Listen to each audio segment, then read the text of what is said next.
Ya, adanya program kegiatan dari UNICEF yang kemarin sudah beraudiensi dengan beliau Bapak Bupati, maupun beberapa kegiatan lain yang sudah kita inisiasi menyangkut penanganan anak tidak sekolah.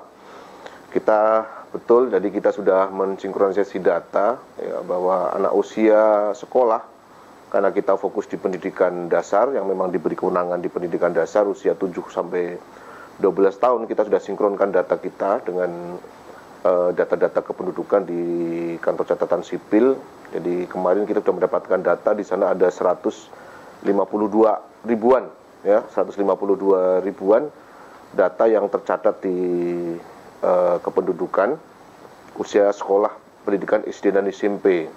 Sedangkan data di kita, di cut off kita itu per tanggal 31 Agustus tahun 2021 yang tercatat di Dapodik ada sekitar 127 ribu anak yang masuk sekolah SD. Jadi masih ada 24 ribuan yang belum tercatat di Dapodik kita. Nah, ini kita akan telusuri di 24 ribu ini maupun di SMP.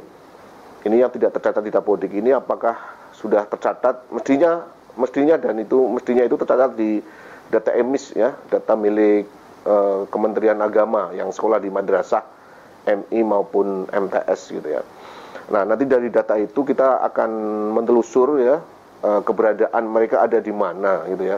Mengapa sampai tidak sekolah atau mereka putus sekolah gitu ya.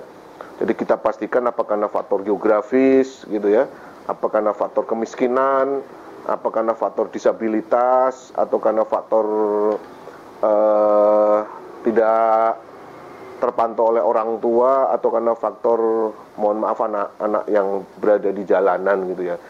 Jika kita sudah temukan posisi mereka, maka kebijakan-kebijakan strategis akan kita laksanakan.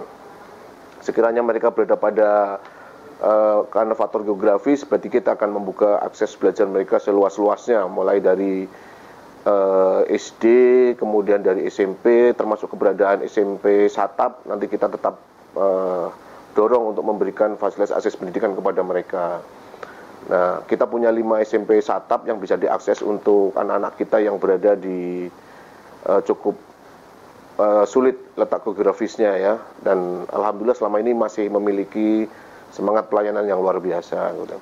Kemudian terkait dengan faktor-faktor kemiskinan, ini kita akan bekerja sama tentunya dengan instansi lain ya yang terkait dengan ini. Dari kita juga kita akan berusaha menyiapkan beasiswa miskin selain dari program Indonesia Pintar ya. Program Indonesia Pintar kita itu sudah untuk SD saja sudah hampir 73% anak SD kita itu mendapatkan PIP, untuk SMP masih 52%-an.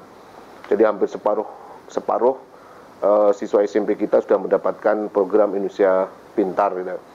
Sisanya kita akan berusaha untuk backup dengan beasiswa miskin yang bisa tidak tercover oleh PIP ya, tentunya dengan kemampuan keuangan. Oh jelas kita akan terlibat aktif di dalamnya ya, karena kita punya kepentingan di sana ya. Kita harus pastikan bahwa anak-anak kita tetap bisa mengikuti proses sekolah yang ada ya. Kita tetap menjadi bagian penting dalam program itu.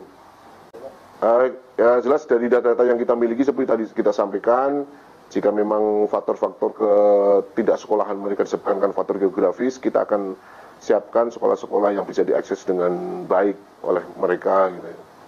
Jika karena faktor-faktor kemiskinan, kita akan mendorong program-program Indonesia Pintar yang sudah berjalan selama ini, dan kita upayakan ada beasiswa miskin untuk yang tidak tercover oleh PIP gitu ya. Kebetulan sekolah kita kan sudah melakukan zonasi ya sesuai dengan kebijakan pemerintah, Kementerian Pendidikan dan Kebudayaan gitu ya, sehingga sebaran ini sudah cukup efektif sebetulnya. Sebaran siswa baru kita juga cukup efektif gitu ya, tidak terfokus pada 1-2 sekolah tertentu. Dan memang yang menjadi persoalan kita adalah daya tampung ya. Daya tampung masuk ke SMP kita masih kekurangan sekitar 7 ribuan anak kita yang tidak tertampung di sekolah SMP negeri. Saya berharap yang 7 ribuan ini bisa tertampung di sekolah-sekolah yang dikelola oleh masyarakat gitu ya.